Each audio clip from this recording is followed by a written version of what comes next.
ओडिशार प्रत्येक छात्र छात्री मानक मोर यही यूट्यूब चैनल को स्वागत जनाऊँगी। आज आम देखना सामाजिक विज्ञान परिणति बा फलाफल है यार पूर्व भिडियो जो सब देखना तो मुझे डिस्क्रिप्शन बॉक्स में तार लिंकटा दे से देखना ना प्ले लिस्ट देखने है कौन ना तुमने कही रोच कौन ना तुमने सब भिडियो शेष पर्यटन निश्चित भाव में देखो सहित तुम जो भिडियो भल लगे तेज येस कर गोटे कमेंट करदे जब भल लगे ना तेज नो कर कमेंट करेंगे जहाँद्वारा मुझे जाना चाहूँगी तुम भिडियो भल लगे कि ना तुम उपयोगी होना ना है येस न कर निश्चित भाव में कमेंट बॉक्स कौन कमेंट कर जनइबे। प्रथम आसला सामाजिक विज्ञान कौन ना सामाजिक संपर्क जो कौन भग्न घटे सामाजिक संपर्क जो भग्न घटता है से कौन ना सामाजिक विघटन देखा जाए जो मैंने सामाजिक विघटन कौन तार मीनिंग डेफिनेशन बुझिना देखना तो सीटा प्ले लिस्ट में देखना है। प्रथम पॉइंट कौन अच्छे ना तार फलाफल कौन अच्छे ना व्यक्तिगत विघटन व्यक्तिगत समाज परस्पर कौन परिपूरक अटंती आम मैंने सब जाने कौन व्यक्ति और समाज कौन परस्पर परिपूरक अटंती व्यक्ति बिना गोटे समाज कौन गठन हो पार ना गठन हो पार कि गठन हो पार ना एवं समाज छाड़ी व्यक्ति कौन रही पार ना है से कौन व्यक्ति और समाज कौन परस्पर परिपूरक अटंती समाज क्या नहीं गठित व्यक्ति मानू नहीं गठित एवं व्यक्ति तो रहा था सरल जीवन यापन कर कौन दरकार गोटे समाज ही दरकार से कौन व्यक्ति और समाज कौन गोटे मुद्रार दुई पार्श्व सदृश है एम मध्य घनिष्ठ संपर्क रही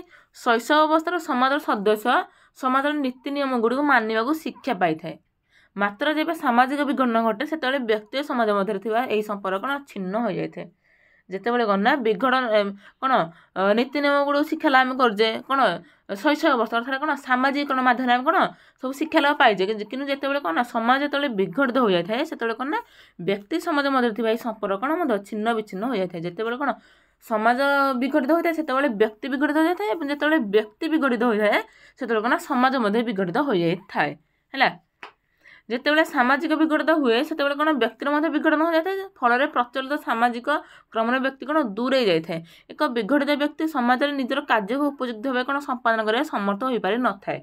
वर्तमान समय कौन ना प्रत्येक व्यक्ति ता जीवन में कौन ना कौन स्तर से कौन विघटित होइछि है से विघटित हो कौन ना कौन कार्य को ठीक भाव तुले पारनी से कौन विघटित हो फल से कौन ना विभिन्न प्रकार अपराध कर आत्महत्या करदे निशा द्रव्य पान करए से कौन अपराध आड़ कौन माड़ी जाए है।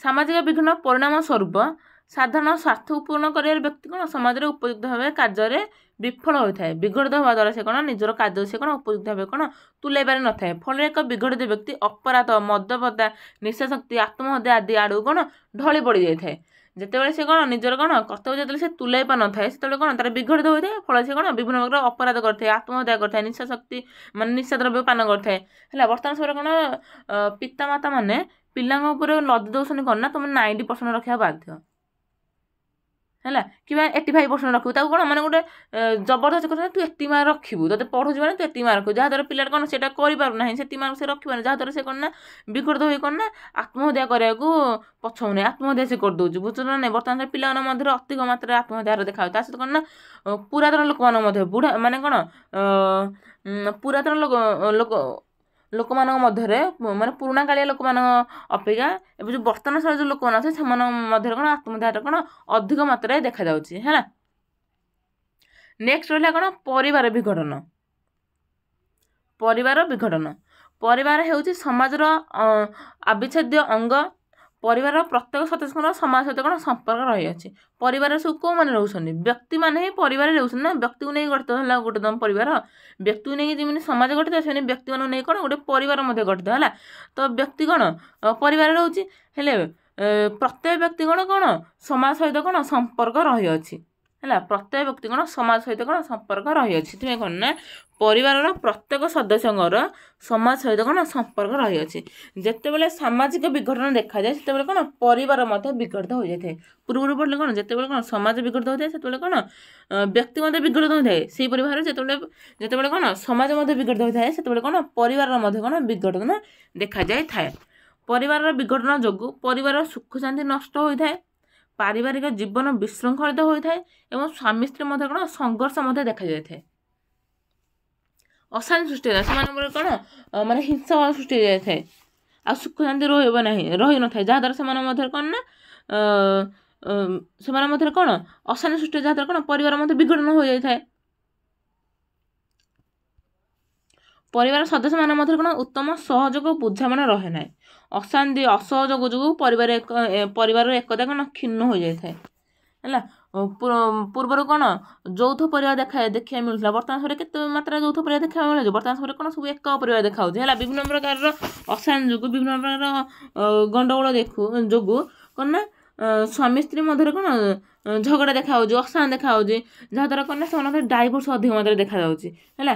ଆଜି ବିବାହ ହେଇଥିବ, ଆଉ 4-5 ଦିନ ହେଇନଥିବ, କିନ୍ତୁ ମାସେ 2 ମାସ ହେଇନଥିବ, ସେମାନଙ୍କ ମଧ୍ୟରେ ଡାଇଭୋର୍ସ ହେଇଯାଉଛି। ସେମାନଙ୍କ ମଧ୍ୟରେ କ'ଣ ଅଶାନ୍ତି, କ'ଣ ବିଘଟନ ଘଟିବା ଦ୍ୱାରା କ'ଣ ନା ସ୍ୱାମୀ ସ୍ତ୍ରୀ ମଧ୍ୟରେ କ'ଣ ଡାଇଭୋର୍ସ ସେମାନେ ନେଇଯାଉଛନ୍ତି। ତାର ଶାଶୁ ବୋହୂ ସେମାନଙ୍କ ମଧ୍ୟରେ କ'ଣ କଳି ଝଗଡ଼ା, ମାନେ କ'ଣ ସେମାନଙ୍କ ମଧ୍ୟରେ କ'ଣ ନା ସହନ କରିବା ଶକ୍ତି ନଥାଏ, ସେମାନେ ବୁଝିବା ଶକ୍ତି ନଥାଏ, ଯାହାଦ୍ୱାରା କ'ଣ ଶାଶୁ ବୋହୂ ମଧ୍ୟରେ କଳି ଝଗଡ଼ା ହୁଅନ୍ତି, ଯାହାଦ୍ୱାରା କ'ଣ ନା ପୁଅ ବୋହୂ ଅଲଗା ଜାଗାରେ ରହୁଥାନ୍ତି, ସେମାନେ ତାଙ୍କ ବାପା ମାଆଙ୍କୁ ଅଲଗା ଜାଗାରେ ରଖିଦିଅନ୍ତି, ଯାହାଦ୍ୱାରା କ'ଣ ପରିବାର କ'ଣ ଛିନ୍ନ ବିଚ୍ଛିନ୍ନ ହୋଇ କ'ଣ ବିଘଟିତ ହୋଇଯାଏ। ଭାଇ ମଧ୍ୟରେ କ'ଣ ସମ୍ପତ୍ତିକୁ ନେଇ ଗଣ୍ଡଗୋଳ ହୋଇଥାଏ, ସମ୍ପତ୍ତିକୁ ନେଇ ଗାଁ ଗହଳି ଗୁଡ଼ିକର ଅଧିକ ମାତ୍ରାରେ ସମ୍ପତ୍ତିକୁ ନେଇ କ'ଣ ଗଣ୍ଡଗୋଳ ହୋଇଥାଏ। ତାର ସଂଘର୍ଷ ଆଦି କ'ଣ ପାରିବାରିକ ସଂଘର୍ଷର ଉଦାହରଣ ଅଟେ ହେଲା। ନେକ୍ସଟ ହେଲା କ'ଣ ସାମାଜିକ ସମସ୍ୟା। ସାମାଜିକ ସମସ୍ୟା ଆଉ ସାମାଜିକ ବିଘଟନ ପରସ୍ପର ମଧ୍ୟ ନିବିଡ଼ ଭାବେ ସମ୍ପୃକ୍ତ ଅଟନ୍ତି। ଯେତେବେଳେ ସମାଜରେ କ'ଣ ସମସ୍ୟା ଦେଖାଯାଏ, ସେତେବେଳେ କ'ଣ ସମାଜ ବିଘଟିତ ହୋଇଯାଇଥାଏ। ଯେତେବେଳେ ସାମାଜିକ ସମସ୍ୟା ଉତ୍ପନ୍ନ ହୋଇଥାଏ, ସେତେବେଳେ କ'ଣ ସମାଜ କ'ଣ ବିଘଟିତ ମଧ୍ୟ ହୋଇଯାଇଥାଏ ହେଲା। ସେଥିପାଇଁ ସେମାନେ କ'ଣ ପରସ୍ପର ନିବିଡ଼ ଭାବରେ ସମ୍ପୃକ୍ତ। ସାମାଜିକ ସମସ୍ୟା ଯୋଗୁଁ କ'ଣ ସାମାଜିକ ବିଘଟନ ଦେଖାଯାଇଥାଏ ହେଲା।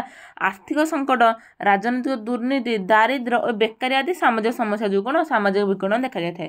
ଯଦି ସମାଜର ମନେକର ଆର୍ଥିକ ସଙ୍କଟ ଦେଖାଯିବ, ରାଜନୈତିକ ଦୁର୍ନୀତି, ଦାରିଦ୍ର୍ୟ ବେକାରୀ, ଆର୍ଥିକ ସଙ୍କଟ ଦେଖାଯିବା ଦ୍ୱାରା କ'ଣ ବର୍ତ୍ତମାନ ସମୟରେ କ'ଣ ନା ପୂର୍ବରୁ କ'ଣ ବ୍ୟକ୍ତି କ'ଣ ପ୍ରକୃତିର କୂଳରେ ରହୁଥିଲା, ପ୍ରକୃତିର କୋଳରେ କ'ଣ ରହୁଥିଲା। ପ୍ରକୃତି ତାକୁ ଯେତେ ମାତ୍ରାରେ ଯାହା ଯୋଗାଉଥିଲା, ସେ ସେଥିରେ କ'ଣ ଶାନ୍ତିର ସହ କ'ଣ ସରଳ ଜୀବନଯାପନ କରୁଥିଲା।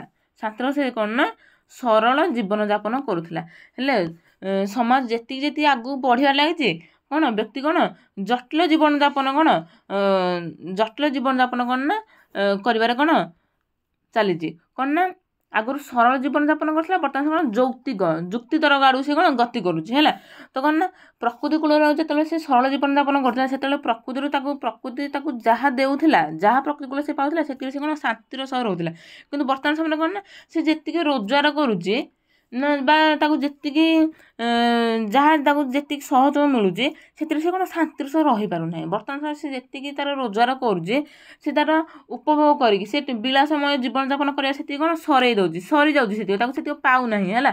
ଯାହାଦ୍ୱାରା କ'ଣ ବିଘଟନ ଦେଖାଯାଇଥାଏ, ଅଶାନ୍ତି ସୃଷ୍ଟି ହୋଇଥାଏ, ଆର୍ଥିକ ସଙ୍କଟ ମଧ୍ୟ ଦେଖାଯାଇଥାଏ। ବର୍ତ୍ତମାନ ଗୋଟେ ବ୍ୟକ୍ତି ମନେକର ମାସରେ ରୋଜଗାର କରୁଛି 10,000 ଟଙ୍କା, ସେ ମନେକର ମାସରେ ସେ ଖର୍ଚ୍ଚ କରିବ 15,000 ଟଙ୍କା, ତାକୁ ତ ଆର୍ଥିକ ସଙ୍କଟ ଯେମିତି ହେଲେ ଦେଖାଯିବ ନା। ଯାହାଦ୍ୱାରା ସେ କ'ଣ ଚୋରି ଡକାୟତ ମଧ୍ୟ କରିବାକୁ ପଛେଇବ ନାହିଁ। ରାଜନୈତିକ ଦୁର୍ନୀତି, ଦାରିଦ୍ର୍ୟ, ବେକାରୀ ଆଦି କ'ଣ ସାମାଜିକ ସମସ୍ୟା ଦେଖାଯିବା ଯୋଗୁଁ କ'ଣ ବ୍ୟକ୍ତି କ'ଣ ବିଭିନ୍ନ ପ୍ରକାରର ଅପରାଧ କରିଥାଏ, ତା ସହିତ କ'ଣ ଚୋରି ଡକାୟତ କରିଥାଏ, ଯାହାଦ୍ୱାରା କ'ଣ ସମାଜ କ'ଣ ବିଘଟିତ ହୋଇଯାଇଥାଏ ହେଲା।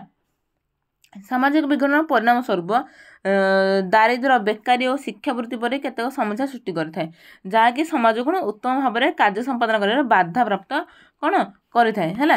ବିଘଟିତ ସମାଜ ଏକ ସଦସ୍ୟମାନଙ୍କର ଆବଶ୍ୟକତା ପୂରଣ କରିବାରେ ଅସମର୍ଥ ହୋଇଥାଏ। ଯଦି ଗୋଟେ ସମାଜ ବିଘଟିତ ହୋଇଯାଇଛି, ସେ ସେଇଥିରେ ବାସ କରୁଥିବା ସଦସ୍ୟମାନଙ୍କର ଆବଶ୍ୟକତା କିପରି ଭାବରେ ପୂରଣ ତ ସେ କରିପାରିବ ନାହିଁ ନା। ସାମାଜିକ ବିଘଟନ ଅନେକ ସାମାଜିକ ସମସ୍ୟା ସୃଷ୍ଟି କରିଥାଏ। କ'ଣ ସାମାଜିକ ବିଘଟନ ଅନେକ ପ୍ରକାର ସାମାଜିକ ସମସ୍ୟା କ'ଣ ସୃଷ୍ଟି କରିଥାଏ। ଉଦାହରଣ ସ୍ୱରୂପ ଯଦି ଗୋଟିଏ ଦେଶରେ ଆଇନର ଅଭାବ ଓ ଅରାଜକତା ଦେଖାଯାଇଥାଏ, ସେଠାରେ କ'ଣ ଅନେକ ଲୋକ ନିଜର ଜୀବିକା ନିର୍ବାହ କରିବାରେ କ'ଣ ଅସମର୍ଥ ହୋଇଥାନ୍ତି। ଗୋଟେ ଦେଶରେ ଯଦି ଆଇନ କାନୁନର ଯଦି ଅଭାବ ଦେଖାଯାଇଥାଏ ହେଲା, ମନେକର ଆମେ ପ୍ରତ୍ୟେକ ବ୍ୟକ୍ତି ଜାଣିଛନ୍ତି ଯେ ଚୋରି ଡକାୟତି କିମ୍ବା ଅପରାଧ କଲେ ଆମକୁ କ'ଣ ଦଣ୍ଡବିଧାନ ଅଛି, କ'ଣ ଦଣ୍ଡବିଧାନର କ'ଣ ନିୟମ ରହିଅଛି, ପୋଲିସ ଆମକୁ କ'ଣ ଦଣ୍ଡିତ କରିବ, ଆମେ ଜେଲ୍ ଯିବା, କ'ଣ ବିଭିନ୍ନ ଅପରାଧ କଲେ ଆମେ ଜାଣିଛେ ଦଣ୍ଡିତ ହେବା ବୋଲେ। କିନ୍ତୁ ଯେତେବେଳେ ଗୋଟେ ଦେଶର ମନେକର ସେଇଟା ଠିକ୍ ଭାବରେ ଚାଲିବ ନାହିଁ, ଆଇନ କାନୁନର ଅଭାବ ଦେଖାଯିବ, ହଁ ପୋଲିସ ତ କେହି ମାନିବେନି, କିଛି ନାହିଁ। ଯଦି ଆଇନ କାନୁନ ଯଦି ଅଭାବ ଦେଖାଯାଏ, ସେଇଠି ଲୋକମାନେ କ'ଣ ଡରିବେ କାହାକୁ କି? ସେମାନେ ବିଭିନ୍ନ ଅପରାଧ କରି ଚାଲିବେ ଦିନକୁ ଦିନ, କି କାହାକୁ ମାନିବେ ନାହିଁ। ଯାହାଦ୍ୱାରା କ'ଣ ସେଥିରେ କ'ଣ ସମସ୍ୟା ଦେଖାଯାଇଥାଏ, ସମାଜ କ'ଣ ବିଘଟିତ ହୋଇଯାଇଥାଏ ହେଲା। ଯାହାଫଳରେ କ'ଣ ବେକାରୀ ଓ ଦାରିଦ୍ର୍ୟ ପ୍ରତି ସମସ୍ୟା ସୃଷ୍ଟି ହୋଇଥାଏ। ଏକ ବିଘଟିତ ସମାଜ ଏହାର ସଦସ୍ୟମାନଙ୍କର ଆବଶ୍ୟକତା କ'ଣ ପୂରଣ କରିବାରେ ବିଫଳ ହୋଇଥାଏ ହେଲା। ଗୋଟେ ସମାଜ କିପରି ବିଗଡ଼ିତ ହୋଇଥାଏ ଯଦି ସେ ତାର ନିୟମ କାରଣ ସେ ଠିକ୍ ଭାବରେ କ'ଣ ପରିଚାଳନା କରିବନି, ତାକୁ ମାନେ କୋହଳ ଦେଖାଯିବ, ଲୋକମାନେ ପରସ୍ପର ମଧ୍ୟ ଝଗଡ଼ା କରିବେ, କି କାହାକୁ ମାନିବେନି, ଆଇନ କାନୁନ କିଛି ସେ ନ ମାନିକି ବିଭିନ୍ନ ପ୍ରକାର ଚୋରି ଡକାୟତ କରି ଅପରାଧ କରିବେ, ଯାହାଦ୍ୱାରା କ'ଣ ସମାଜ କ'ଣ ବିଗଡ଼ିତ ହୋଇଥାଏ। ଯାହାଦ୍ୱାରା ଗୋଟେ ବିଗଡ଼ିତ ସମାଜ କ'ଣ ନା ଗୋଟିଏ ବ୍ୟକ୍ତିର କ'ଣ ଆବଶ୍ୟକତା କ'ଣ ପୂରଣ କରିବାରେ ଅସମର୍ଥ ହୋଇଯାଇଥାଏ ହେଲା, ଯାହାଦ୍ୱାରା ସମାଜ କ'ଣ ବିଗଡ଼ିତ ହୋଇଯାଇଥାଏ। ଯଦି ଭିଡ଼ିଓଟି ଭଲ ଲାଗିଲା ତେବେ ୟେସ୍ ନ କରି ମଧ୍ୟ କମେଣ୍ଟ କରିବା ଭୁଲିବେ ନାହିଁ। ତୁମମାନଙ୍କୁ ପ୍ରଥମରେ କହିଥିଲି ଏବେ ଶେଷରେ ମଧ୍ୟ କହୁଛି, ୟେସ୍ କରି କମେଣ୍ଟ ଗୋଟେ କରିବେ ଯଦି ଭଲ ଲାଗିଲା, ଯଦି ଭଲ ଲାଗିଲା ନାହିଁ ତେବେ ନ କରି ମଧ୍ୟ କମେଣ୍ଟ କରିବେ, କିଛି ଅସୁବିଧା ନାହିଁ। କିନ୍ତୁ ମୁଁ ଜାଣିବାକୁ ଚେଷ୍ଟା କରୁଛି ତୁମମାନଙ୍କୁ ଭଲ ଲାଗିଲା କି ନାହିଁ ସେଥିପାଇଁ ହେଲା। ତ ଯଦି ଭିଡ଼ିଓଟି ତୁମର ଉପଯୋଗୀ ହେଉଛି ତେବେ ତୁମ ସାଙ୍ଗସାଥିମାନଙ୍କ ସହ ମଧ୍ୟ ଭିଡ଼ିଓଟି ଟିକେ ସେୟାର କରିଦେବ, ଯାହାଦ୍ୱାରା ସେମାନେ ମଧ୍ୟ ଏକ୍ଜାମ୍ ପୂର୍ବରୁ ସେମାନଙ୍କ ପାଖରେ ମଧ୍ୟ ଭିଡ଼ିଓଟି ପହଞ୍ଚି ପାରିବ। ତ ରହୁଛି, ଯେତେ ଶୀଘ୍ର ନେକ୍ସଟ ଭିଡ଼ିଓ ଆଣିବାକୁ ଚେଷ୍ଟା କରି ରହୁଛି। ଜୟ ଜଗନ୍ନାଥ।